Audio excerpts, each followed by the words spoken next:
Գյուրջան Կասկադ, հասանելի բնակարաններ 65 ամիս մարման ժամկետով։ Պարոն Սինյանյան, նախ իրանահայերի հետ կապված ինչ տեղեկություններ ունեք եւ արդյոք կա որոշակի թվային տվյալ, թե որքան իրանահայ է այս ընթացքում եկել Հայաստան։ Որևէ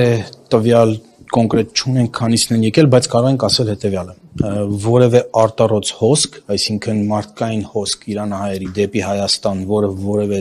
ձևով տարբերվում է նախորդ ժամանակահատվածների հետ, չունենք։ Այսինքն որպես այդպիսին հայերի փախուստ կամ չգիտեմ ոնց ձևակերպեմ դա շարժ դեպի Հայաստան չկա, այո։ Այս պահին իհարկե անընդհատ փորձում ենք կապի մեջ լինել, պարբերաբար հնարավոր է լինում կապնվել, բայց հիմնականում ոչ։ Մարդիկ տներում են զգուշ, փորձում են պարզապես վտանգավոր վայրերից հեռու մնալ, տներում են մնում եւ հույս ունեն, որ շուտով կվերջանա այս ամենը։ Վիրավորներ կամ զոհերներ հայերի։ Խոսք կար, որ թեթև վիրավորներ կային 2 հոգի, բայց կրկին տեղեկությունները ինքան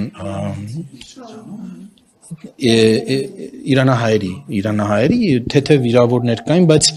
շատ դժվար է այդ ամենը հաստատելը, հաճախ ասում են, այդ որ երբ որ փորձում ենք ինֆորմացիայի հետևից գնում ենք, փորձում ենք հաստատել, բարձում է որ կամ չի եղել, կամ այնքան աննշան է եղել, որ տեղյակ չեն։ Չէ,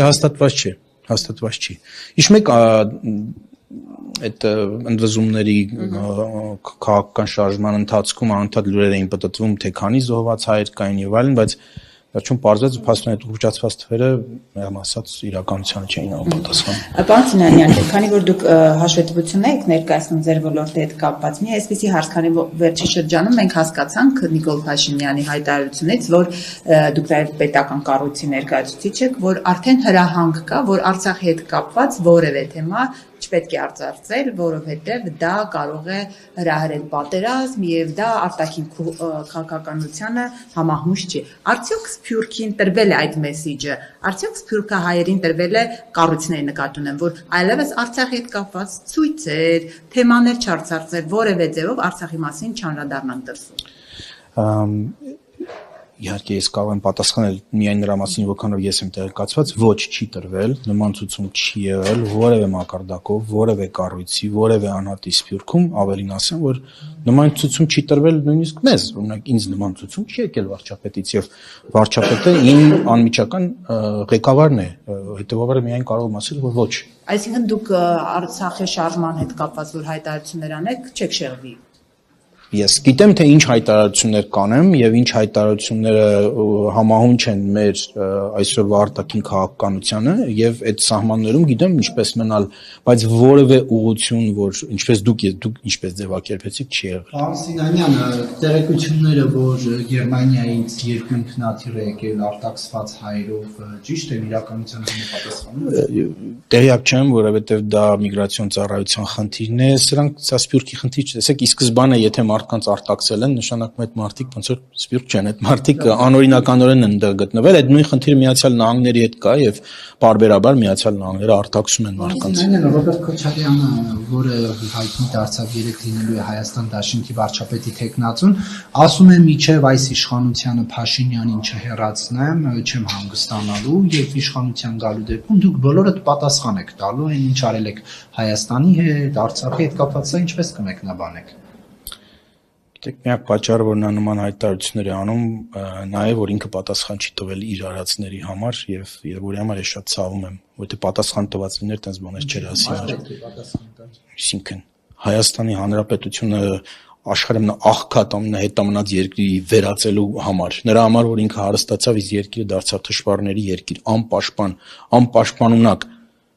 այդ ամենի համար, այն ամենի համար, որ տեղ ունեցավ Լեռնային Ղարաբաղի հետ 20 թվականի, 23 թվականի, այդ ամենի համար։ 23-ին Քոչարյանը մեղավոր։ Իհարկե, բայց ոչ միայն նա, բոլորը հերթով մեղավոր են, բոլորը իրենց դերն են խաղացել։ Իշխանությունն էլ այդ թվում կայացնելու, լավ, դուք գիտեք ինչ եմ ասում, պետություն կայացնելու գործընթացը ձախողել են, իրենք ձախողել են։ 94 թվականի բացարձակ։ Այսօր վերջին տարիների ընթացքում վերջապես պետությունը կայանում է, այսինքն սկսում են կայանալ համակարգեր, առանց որի պետություն չկա, պետության ֆասադ կա։ Մի բան, որը կար մինչև 18 թվական։ Բացապես խոսքը մեր մեջ Ֆրանսինյանյան, արդեն 8 տարի է, ոչ Քոչարյանն է իշխանության, ոչ նախկինները, դուք եք իշխանության, էլի, բայց ասում եք, որ Քոչարյանն է մեղավոր։ Հա, մենք ենք եւ Դուք եք պատասխան։ Հասկացա, եւ այո, այս 8 տարիների ընթացքում պետական բյուջեն մոտ երապատկվել է, պետությունը վերջապես սկսել է նոր ասեցի, սկսել է ձևավորել համակարգեր, կառույցներ, համակարգեր, առանց որի պետություն չի լինում։ Այդ ընթացքում այսօր հայաստ դե հիմա նոր Արեգ ջան, նորից վերադառնանք, ես ասեցի, եթե դու չես զարգացնում տնտեսություն, հերթով, եթե դու չես զարգացնում տնտեսությունը, եթե դու ունենց ես ավիրում երկիրը, որ մարդիկ միլիոնից ավել մարդ հեռանում է երկրից, եթե դու զրկվում ես արդյունաբերական ամբողջ բազայից, եթե կրթական համակարգը իջնում է պլինդուզից ավելի ցածր, եթե դու չես ստեղծում համապատասխան սպայական կազմ, եթե քո բանակը լինում է վատ հանդերձավորված, վատ զինված, վատ կրթված, ինչի մասն է խոսքը։ Այսինքն դուք ոնց եք պատկերացնում, որ իշխանություն է գալիս նոր մարդ ու մի տարի հետո կարողանում է փրկել ամբողջ վիճակը, չի ստացվել։ Քոչարյանի տարիներին, եթե չեմ սխալվում, դրսում եք եղել, ճիշտ է։ Ես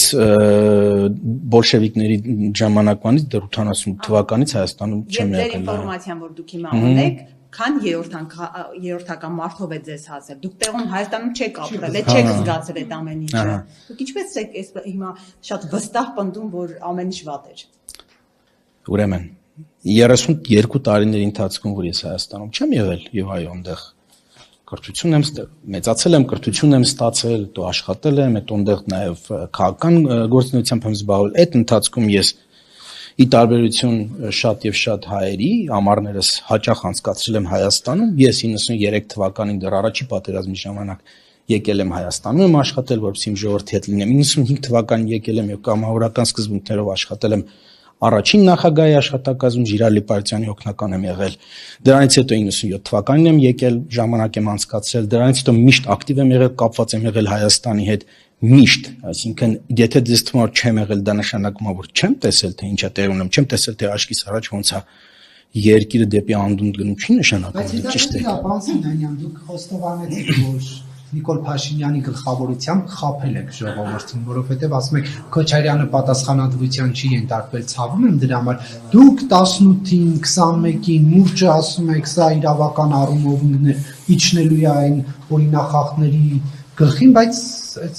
լրացավ եւս մեկ կառավարման շրջան եւ ժողովրդին տված խոստումը կյանքի չկոչ։ Տեսեք, Նարեկ ջան, ուրեմն այդ ամենը կապված է եղել շատ բաների հետ, ներառյալ մեր դատական համակարգի բարեփոխումների հետ, կադրային քաղաքականության հետ եւ այլն։ Ես պարզապես իմ ցավն եմ արտահայտում, որ այդ մարդը այսօր կարողանում է կանգնի հանրության առաջ նման հայտարարություններ անել եւ այո, դա նրա պատճառն է, որ ինքը իր տեղում չի այսօր։ Որտեղ է իրապես։ Գիտեք։ Չգիտեմ։ Պատիժը։ Մարդիկ ոչ միայն ինքը, բոլոր այն մարդիկ, որոնք մասնակցել են Հայաստանի պետության անկմանը մինչև 18 թվականը բոլորը պետք է պատասխան կրեն իհարկե։ Ոչ մի համարագաղ լավ էլի։ Իսկ Արցախը հանձնելու, մեր երկիրը օկուպացնելու համար երբ այդ պատիժը հասնելու այս իշխանության եւ Նիկոլ Փաշինյանին։ Բայց ձեզ նոր ասեցի, որ պատիժը իրենց չպետք է հասնի Նիկոլ Փաշինյանի մեր իշխանությանը։ Հետո ինչ, այ քեզ բան։ Այ հետո ինչ, այսինքն, միա ձեզ հասարակ ձեզ օրինակ տամ։ Մարդը, ասենք, հարբեցողը կլինիկական հիվանդություն ունի, լյարդի ցիրոզ է ստացել, խմում, վերջի վայրկյանին գալիս է մի հատ բժիշկ, ասում են փրկի կյանքը, ու բժիշկը չի կարողանում կյանքը փրկել։ Բայց եկած բժիշկը լավ բժիշկ չի եղել։ Դե հիմա լավ ա եղել, ասա բա եղել։ Կարող է հրաժարական տալ եւ ասել ես չեմ կարողանում իրավիճակը փոխել, բուժել եւ ես հրաժարական եմ տալի, հեռանում եմ։ Այ Պատասխանատվություն գրել չէ։ Չէ, տեսեք, դա անպատասխանատվություն է։ Ձեր ասածամբ որևէ ինչ շարունակում թող հրաժարական Անկեղծ լիներ հանրության հետ եւ ներկայացնել իրավիճակը։ Իրավիճակը ներկայացրել է այնքանով, ինչքանով ինքը տեղակ է։ Արցախը, Հայաստանը եւ այլն։ Լավ էլի, Հասել եք այս վիճակին։ լավ, ես ձեզ պատասխանեցի, հիմա արդեն պոլեմիկայի մեջ ենք մտնում, թե Նաեւ